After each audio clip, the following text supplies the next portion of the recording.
Good evening, everyone. Welcome back to our YouTube channel One Stop Need. This is your Vaishnavi ma'am. How are you guys? So आज के one question confirm series में organic chemistry में मैंने topic लिया है electrophilic substitution reaction. उसमें भी हम पढ़ेंगे particularly electrophilic aromatic substitution reaction, जो कि आपके एरोमेटिक हाइड्रोकार्बन में हम पढ़ते हैं। ठीक है, एरोमेटिक हाइड्रोकार्बन में हम ये सब कुछ जो है वो पढ़ते हैं, राइट। ये सब्स्टिट्यूशन रिएक्शन का ये थर्ड पार्ट होगा, राइट। इससे पहले भी मैंने दो पार्ट्स कर रखे हैं, एक न्यूक्लियोफिलिक का था और एक और था। ठीक है, तो वो आप एक बार देख लीजिएगा। फिर उसके बाद ये कंटिन्यूशन में इलेक्ट्रोफिलिक एरोमेटिक सब्स्टिट्यूशन रिएक्शन आप देख लीजिएगा।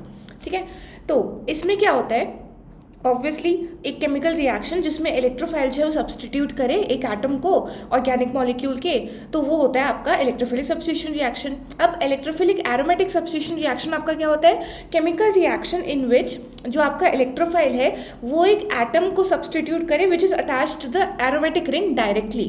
ठीक है, फॉर एग्जाम्पल आपका बेंजीन है, बेंजीन में हर पोजिशन में आपका हाइड्रोजन जो प्रेजेंट है। ठीक है, हाँ या ना, इस पोजिशन में भी आपका हाइड्रोजन प्रेजेंट है, राइट। फिर आप इलेक्ट्रोफाइल लेकर आए, इलेक्ट्रोफाइल ने क्या किया, इस हाइड्रोजन के पोजीशन को एक्वायर कर लिया, फिर उसने एक इंटरमीडिएट बनाया। ठीक है, फिर इंटरमीडिएट के बाद ये जब हाइड्रोजन जो है वो डिपार्ट हो जाए, ठीक है, हाइड्रोजन जो है लीव कर जाए, फिर आपका जो है फाइनल आपका सब्स्टिट्यूटेड प्रोडक्ट जो है मिल जाता है। ठीक है, यहाँ पे देखो एरोमेटिसिटी जो है आपका रिटेन रह रहा है, राइट। पहले भी आपका कंपाउंड एरोमेटिक था, लास्ट में भी प्रोडक्ट जो बना है वहाँ पे भी आपका कंपाउंड जो है एरोमेटिक है। क्या डिफरेंस आया यहाँ पे, आपका एक हाइड्रोजन जो है वो एक इलेक्ट्रोफाइल से सब्स्टिट्यूट हो गया। इसी रिएक्शन को हम कहते हैं electrophilic aromatic substitution reaction. Okay, फिर अब आते हैं मैकेनिज्म में। ठीक है, मैकेनिज्म क्या होता है, 3 स्टेप मैकेनिज्म है। सबसे पहले हम करते हैं इलेक्ट्रोफाइल को जेनरेट। ठीक है, ऑब्वियसली अगर इलेक्ट्रोफाइल अगर आपका होगा ही नहीं तो आप फर्दर रिएक्शन कैसे करेंगे, राइट। तो इलेक्ट्रोफाइल को जनरेट कैसे करेंगे, जो आपका रिएजेंट होता है, सारे कंपाउंड्स है ऑर्गेनिक में एक ऑब्वियसली एक इलेक्ट्रोफिलिक सेंटर और एक न्यूक्लियोफिलिक सेंटर के साथ ही बनते हैं। ठीक है, ये सबको पता है, राइट। तो आपका जो गिवन रिएजेंट होगा, राइट, गिवन रिएजेंट होगा उसमें एक इलेक्ट्रोफिलिक सेंटर होगा और एक न्यूक्लियोफिलिक सेंटर होगा। ठीक है, तो हम क्या करेंगे, इस बॉन्ड को हम क्लीव कर देंगे। ठीक है, इस बॉन्ड को हम तोड़ देंगे। ठीक है, तोड़ेंगे तो इलेक्ट्रोफिलिक सेंटर जो है वो इलेक्ट्रॉन डोनेट करके अपना इलेक्ट्रोफिलिक सेंटर इलेक्ट्रोफाइल बना देगा। न्यूक्लियोफाइल जिसका इलेक्ट्रोनेगेटिविटी ज़्यादा होता है वो इस इलेक्ट्रॉन पेयर को वो अपने साथ लेके जाएगा और एक न्यूक्लियोफाइल जो है वो जनरेट करेगा। ठीक है, और हमें क्या चाहिए, हमें यहाँ पे इलेक्ट्रोफाइल चाहिए। ठीक है, अब ये जो है ये फर्दर आपका रिएक्शन शो करेगा, राइट। अब डिफरेंट जो आपका इलेक्ट्रोफिलिक सब्स्टिट्यूशन रिएक्शन है उसमें डिफरेंट इलेक्ट्रोफाइल जो है वो आपका जो है वो पार्टिसिपेट करता है, ये आपको पता होना चाहिए। आपका डायरेक्ट जो है वो एग्जाम में क्वेश्चन आ सकता है कि इस इन्वॉल्व रिएक्शन में इलेक्ट्रोफाइल जो है वो क्या है। ठीक है, आपके इस रिएक्शन में, इस पर्टिकुलर रिएक्शन में कौन सा इलेक्ट्रोफाइल जो है वो इन्वॉल्व है, ये ऐसे डायरेक्ट क्वेश्चन आ सकता है। ठीक है, तो हम यहीं पे रिकवर करते हैं, राइट। तो फॉर एग्जांपल क्लोरीनेशन है, ठीक है, आप क्लोरीन को ऐड करवा रहे हो, तो क्या आपका एक तो आपका लुइस एसिड क्या है यहाँ पे, एक तो हाँ लुइस एसिड के साथ ही आपका इलेक्ट्रोफाइल जो है वो जनरेट होता है। ठीक है, तो आपका लुइस एसिड क्या होता है, AlCl3 या FeCl3, और आपका जनरेटेड इलेक्ट्रोफाइल क्या है यहाँ पे आपका होता है क्लोरीन। ठीक है, इसमें एक्चुअली क्या होता है, ये आपका रिएजेंट है Cl2। ठीक है, आपका ये रिएजेंट है Cl2, मैं एक के लिए बता देती हूँ, Cl2 आपका रिएजेंट होता है। ठीक है, तो और यहाँ पे आप AlCl3 फॉर एग्जांपल आप यूज़ कर रहे हैं, right, as a medium, as a Lewis acid. ठीक है, तो फिर क्या होगा, यहाँ पे लुइस एसिड जो है यहाँ पे इसके पास वेकेंट ऑर्बिटल होता है। ठीक है, तो क्या करेगा, Cl जो है वो अपना एक यहाँ पे बॉन्ड तोड़ देगा और ये वाला बॉन्ड जो है यहाँ पे शिफ्ट हो जाएगा। ठीक है, तो अपना बॉन्ड जो है वो तोड़ देगा। ठीक है, तो एक आपका क्लोरीन पॉजिटिव बनेगा और एक क्लोरीन नेगेटिव बनेगा। ठीक है, बॉन्ड तोड़ने पर आपका एक क्लोरीन पॉजिटिव बनेगा, एक क्लोरीन नेगेटिव बनेगा। ठीक है, और AlCl3 एल्यूमिनियम सेंटर पे क्या होता है, आपका वेकेंट ऑर्बिटल होता है। ठीक है, तो क्लोरीन माइनस, क्योंकि ये न्यूक्लियोफाइल है, इसके पास एक्स्ट्रा इलेक्ट्रॉन है, तो ये जो है ये एल्यूमिनियम के साथ बॉन्ड कर देगा। ठीक है, तो अल्टीमेटली आपका क्या बना, यहाँ पे आपका क्लोरीन पॉजिटिव जो कि इलेक्ट्रोफाइल की तरह काम करेगा, और आपका बनेगा AlCl4-। ठीक है, ये आपका न्यूक्लियोफाइल की तरह काम करेगा। ठीक है, तो ऐसे जो है आप इलेक्ट्रोफाइल और न्यूक्लियोफाइल जो है वो करस्पॉन्डिंग रिएक्शंस में जनरेट कर सकते हैं। ठीक है, फिर ब्रोमिनेशन में भी सेम होता है, ब्रोमिनेशन में आप Br2 यूज़ करते हैं जिसकी वजह से आपका Br+ जो है वो जनरेट होता है। नाइट्रेशन में HNO3 और H2SO4 है जो कि NO2 पॉजिटिव जो है वो जनरेट करता है। सल्फोनेशन में हम SO3 आपका रिएजेंट होता है, ठीक है, या तो H2SO4 यूज़ करते हैं जिसकी वजह से ये वाला जो है वो आपका इलेक्ट्रोफाइल जनरेट होता है और यही आपका सब्स्टिट्यूट करता है बेंजीन रिंग में। फिर फ्रिडक्राफ्ट अल्काइलेशन और फ्रिडक्राफ्ट एसाइलेशन ये जो है भी अलग कैटेगरी में आते हैं, ठीक है। क्यों? क्योंकि इनके लुइस एसिड जो है या तो एनहाइड्रस AlClC होता है या तो एनहाइड्रस AlClC या FeClC होता है, ठीक है। अगर आपको रिएक्शन में एनहाइड्रस AlClC या एनहाइड्रस FeClC दिख गया तो वो आपका हो जाएगा फ्रिडक्राफ्ट रिएक्शन। अब फ्रिडक्राफ्ट रिएक्शन जो है दो टाइप का होता है, या तो हम एल्काइलेशन करें, एल्काइलेशन का मतलब बेंजीन रिंग में एल्काइल ग्रुप को ऐड करवाना बाय इलेक्ट्रोफिलिक सब्स्टिट्यूशन, ठीक है। उस कंडीशन में आपका इलेक्ट्रोफाइल क्या होगा? आपका R+ इलेक्ट्रोफाइल होगा, ठीक है। फिर होता है दूसरा असाइलेशन, ठीक है। असाइलेशन में आपका क्या होता है? असाइल ग्रुप ऐड करना। आपका असाइल ग्रुप क्या होता है? आपका CO और R आपका कुछ भी हो सकता है, ठीक है। इसको हम कहते हैं असाइल ग्रुप, राइट। फ्रिडक्राफ्ट असाइलेशन मतलब जब आप बेंजीन रिंग में असाइल ग्रुप को ऐड कराओ और ये जो आपका इलेक्ट्रोफाइल है ये जो है वो यहाँ पे काम करे, ठीक है, और सब्स्टिट्यूट करे हाइड्रोजन को, उसको हम कहेंगे फ्रिडक्राफ्ट असाइलेशन, ठीक है।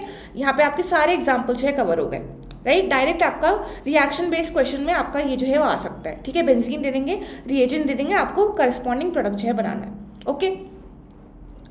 फिर ये था आपका स्टेप 1 जहाँ पे आप इलेक्ट्रोफाइल को जनरेट करते हैं। स्टेप 2 में क्या होता है? अब आपका इलेक्ट्रोफाइल जो है वो अटैक करेगा, अटैक करने पर आपका एक कार्बोकटायन इंटरमीडिएट जो है बनेगा, ठीक है। और ये कार्बोकटायन जो है वो स्टेबलाइज्ड होता है बाय रेजोनेंस, ठीक है। ऑब्वियसली बेंजीन रिंग है तो रेजोनेंस तो दिखाएगा ही, ठीक है। तो जो आपका कार्बोकटायन बना है इसको हम कहते हैं अरीनियम आयन, ठीक है। इसको हम कहते हैं अरीनियम आयन, ठीक है, क्योंकि अरीन से बना है ना। अरीन आपका क्या होता है? बेंजीन। तो अरीन से आपका जब कार्बोकटायन बनता है तो उसको हम कहते हैं अरीनियम आयन, ठीक है। और न्यूक्लियोफाइल जो है आपका अलग होगा, राइट।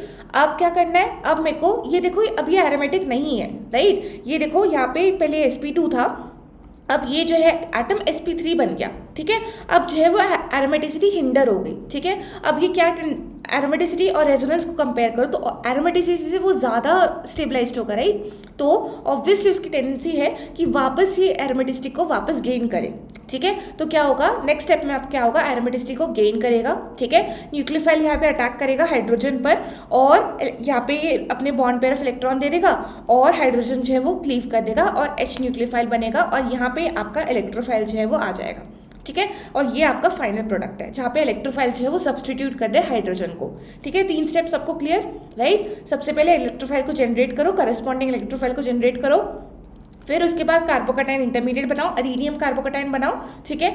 और फिर न्यूक्लियोफाइल को अटैक करके प्रोटॉन को निकालो और वापस एरोमेटिसिटी है जो है वो उसको गेन करो, ठीक है। तो ये था आपका मैकेनिज्म, राइट। अब हम आते हैं, ये था आपका सब्स्टिट्यूशन इन सिर्फ बेंजीन, ठीक है। बेंजीन रिंग अकेला था, उसमें आप सब्स्टिट्यूट कर रहे हो, हाइड्रोजन को रिप्लेस कर रहे हो। अब आते हैं हम मोनो सब्स्टिट्यूटेड बेंजीन में सब्स्टिट्यूशन कैसे कराओगे, ठीक है। सब कुछ सेम ही है, बस इसमें यहाँ पे एक कॉन्सेप्ट आ जाता है, राइट। उस कॉन्सेप्ट को समझते हैं।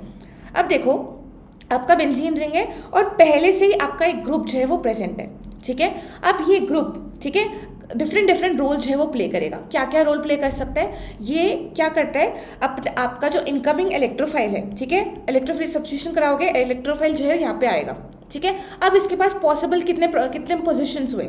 या तो ये ऑर्थो पोजीशन में अटैक करेगा, या तो ये मेटा पोजीशन में अटैक करेगा, या तो ये करस्पॉन्डिंग इसके पैरा पोजीशन में अटैक करेगा, ठीक है। तो इसके पास तीन पोजीशंस जो है वो अवेलेबल है। तो इलेक्ट्रोफाइल जो है अब कंफ्यूज हो जाएगा कहाँ पे वो जाए, ठीक है। ऑब्वियसली कंफ्यूज होगा क्योंकि बहुत सारे ऑप्शन है इसके पास, ठीक है।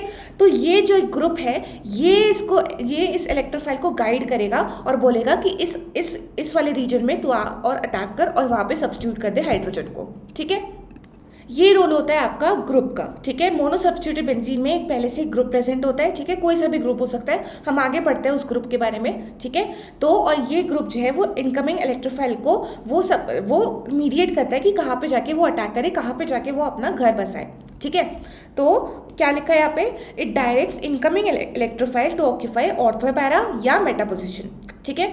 अब दूसरा इसका रोल क्या है? ये या तो बेंजीन रिंग को एक्टिवेट करता है या तो डीएक्टिवेट करता है फॉर फर्दर सब्स्टिट्यूशन, ठीक है। इसका मतलब देखो ग्रुप जो है, राइट, ग्रुप जो है वो आपको बेंजीन रिंग को, ये जो आपका बेंजीन रिंग है इसको फर्दर एक्टिवेट कर सकता है। एक्टिवेशन का मतलब इसकी इलेक्ट्रॉन डेंसिटी को इंक्रीज कर सकता है, ठीक है। इलेक्ट्रॉन डेंसिटी को अगर ये इंक्रीज कर रहा है तो इसका मतलब ये एक्टिवेट कर रहा है, ठीक है। एक्टिवेट कैसे, क्यों, अब देखते हैं। देखो इलेक्ट्रॉन डेंसिटी अगर बेंजीन रिंग का इस ग्रुप की वजह से इलेक्ट्रॉन डेंसिटी इस बेंजीन रिंग का इंक्रीज हो रहा है, ठीक है, तो इलेक्ट्रोफाइल को इलेक्ट्रॉन से ज़्यादा, इलेक्ट्रोफाइल क्या होता है, इलेक्ट्रॉन लविंग होता है, ठीक है। तो फॉर एग्जाम्पल अगर एक आपका नॉर्मल बेंजीन है, ठीक है, और आपका एक बेंजीन है विद सम ग्रुप जो कि इसके इलेक्ट्रॉन डेंसिटी को इंक्रीज कर रहा है, ठीक है, इलेक्ट्रॉन डेंसिटी को इंक्रीज कर रहा है। अब मैं इलेक्ट्रोफाइल लेकर आई, ठीक है, एक्सटर्नली, कहाँ पे जाएगा, ऑब्वियसली ये यहाँ पे जाएगा as compare to normal benzene, ठीक है, क्योंकि यहाँ पे इसको इलेक्ट्रॉन ज़्यादा मिल रहा है, ठीक है। तो ये लालच में कहाँ पे जाएगा, जहाँ पे आपका इलेक्ट्रॉन डेंसिटी ज़्यादा है, राइट। तो ये एक तरीके से क्या कर रहा है, ये बेंजीन रिंग को एक्टिवेट कर रहा है for further electrophilic substitution, right. और ये क्या कर रहा है, रेट ऑफ रिएक्शन को भी इंक्रीज कर रहा है, ठीक है। अगर यहाँ पे आपकी इलेक्ट्रॉन डेंसिटी ज़्यादा है तो इलेक्ट्रोफाइल जो ज़्यादा जल्दी आएगा इधर एज कम्पेयर टू बेंजीन पर, ठीक है। तो आपका रेट ऑफ रिएक्शन भी इंक्रीज हो रहा है, इलेक्ट्रॉन डेंसिटी इंक्रीज हो रहा है, रेट ऑफ रिएक्शन इंक्रीज हो रहा है, तो इसका मतलब क्या, आपका बेंजीन रिंग फर्दर एक्टिवेट हो रहा है, ठीक है। अब एक और आप ग्रुप लेकर आओ, ठीक है, अब एक ग्रुप लेकर आओ जो कि इलेक्ट्रॉन डेंसिटी को डिक्रीज कर रहा है, ठीक है, इलेक्ट्रॉन डेंसिटी को बेंजीन का डिक्रीज कर रहा है। अब आप इलेक्ट्रोफाइल लेकर आओगे, ठीक है, कहाँ पे जाएगा, बेंजीन वर्सेस दिस पे कहाँ पे जाएगा, ऑब्वियसली बेंजीन के पास जाएगा, क्योंकि यहाँ पे डेफिशिएंसी है इलेक्ट्रॉन की, पहले से इलेक्ट्रोफाइल जो है आपका डेफिशिएंट है, राइट। और अगर उसको कहीं दिख रहा है वहाँ पे और डेफिशिएंसी है तो ऑब्वियसली वो उधर उससे जाएगा नहीं, ठीक है। तो ये क्या कर रहा है, ये बेंजीन रिंग को डीएक्टिवेट कर रहा है, ठीक है, और क्या कर रहा है, रेट ऑफ रिएक्शन को भी डिक्रीज कर रहा है। तो क्यों, क्योंकि इलेक्ट्रोफाइल जो है इस डायरेक्शन में जाएगा ही नहीं, ठीक है, बहुत मुश्किल से जाएगा, एज कम्पेयर टू बेंजीन में ये बहुत जल्दी जाएगा, ठीक है। तो इसीलिए यहाँ पे आपका रेट ऑफ रिएक्शन भी डिक्रीज हो रहा है और ये बेंजीन रिंग जो है आपका डीएक्टिवेट हो रहा है फॉर द फर्दर सब्स्टिट्यूशन, ठीक है। तो ग्रुप जो है एक तो आपका इनकमिंग इलेक्ट्रोफाइल को मीडिएट करता है, ऑर्थो पैरा डायरेक्शन में जाए या मेटा डायरेक्शन में जाए, या और वो आपका एक्टिवेट करता है या डीएक्टिवेट करता है अकॉर्डिंग टू इट्स प्रॉपर्टी, ठीक है। ये था आपका substitution, mono substitution benzene, okay, role of G का, ठीक है। अब हम देखते हैं क्लासिफिकेशन ऑफ जी, कौन से टाइप का आपका ग्रुप होता है, ठीक है। तो सबसे पहला है आपका ऑर्थो पैरा डायरेक्टिंग ग्रुप, ठीक है। ऑर्थो पैरा डायरेक्टिंग ग्रुप, इसके नाम से पता चल रहा है, दैट इज इनकमिंग इलेक्ट्रोफाइल को वो ऑर्थो या पैरा पोजीशन में डायरेक्ट करेगा साइमल्टेनियसली, ठीक है। वो डिपेंड करेगा, वो कंपाउंड के ऊपर डिपेंड करेगा कि ऑर्थो आपका मेजर बनेगा या पैरा आपका मेजर बनेगा, ठीक है। फिर अब क्या कर रहा है, मैंने क्या बताया, ये ऑर्थो पैरा डायरेक्टिंग ग्रुप जो है वो आपका इलेक्ट्रॉन डेंसिटी को इंक्रीज करते हैं of benzene ring by showing plus R और प्लस आई, ठीक है। प्लस आई और प्लस आर क्या होता है, इलेक्ट्रॉन डोनेटिंग टेंडेंसी होती है, इलेक्ट्रॉन डोनेटिंग इफेक्ट होते हैं, ठीक है। तो ये सारे इफेक्ट शो करके आपका बेंजीन रिंग के इलेक्ट्रॉन डेंसिटी को ये इंक्रीज कर रहा है, ठीक है। और जैसे कि मैंने बताया, अगर इलेक्ट्रॉन डेंसिटी आपका इंक्रीज हो रहा है तो बेंजीन रिंग आपका क्या होगा, एक्टिवेट होगा फॉर फर्दर सब्स्टिट्यूशन। और अगेन जैसे कि मैंने बताया, ये रेट ऑफ रिएक्शन को भी इंक्रीज करेगा, ठीक है। तो ये आपका क्या हुआ, इसका दूसरा नाम क्या हुआ, इसको हम एक्टिवेटिंग ग्रुप भी बोल सकते हैं, ठीक है। इनको हम एक्टिवेटिंग ग्रुप भी बोल सकते हैं, क्यों, क्योंकि ये एक्टिवेट करता है बेंजीन रिंग को फॉर फर्दर सब्स्टिट्यूशन, ठीक है। यहाँ पे एग्जाम्पल्स जो है वो इंपॉर्टेंट है, आपको पता होना चाहिए कि कौन से ग्रुप्स जो है वो ऑर्थो पैरा डायरेक्टिंग ग्रुप है, ठीक है। क्यों, क्योंकि आपका डायरेक्ट आपका जो है क्वेश्चन आता है, राइट। फॉर एग्जाम्पल यहाँ पहले एग्जाम्पल देखते हैं। एग्जाम्पल क्या है, आपका सारा का सारा एल्काइल ग्रुप, ठीक है, आपका मिथेन हो गया, इथेन हो गया, प्रोपेन हो गया, ये सारे के सारे एल्काइल ग्रुप जो है आपके ऑर्थो पैरा डायरेक्टिंग ग्रुप है, ठीक है। और सारे हेलोजन, क्लोरीन, ब्रोमीन, आयोडीन, फिर अल्कोक्सी ईथर ग्रुप, फिर अमीनो ग्रुप, फिर हाइड्रोक्सी OH ग्रुप, अमाइड और फिनाइल, ये सारे जो है आपके ऑर्थो पैरा डायरेक्टिंग ग्रुप्स हैं, ठीक है। अब इसको याद कैसे करना है, ठीक है। हाँ, एक और एग्जाम्पल, अगर फॉर एग्जाम्पल जैसे कि मैंने बताया सारे अल्काइल ग्रुप आपके ऑर्थो पैरा डायरेक्टिंग ग्रुप है, ठीक है। तो अगर मैंने टाउलिन लिया, ठीक है, टाउलिन जो है अब ये ऑर्थो पैरा डायरेक्टिंग ग्रुप है।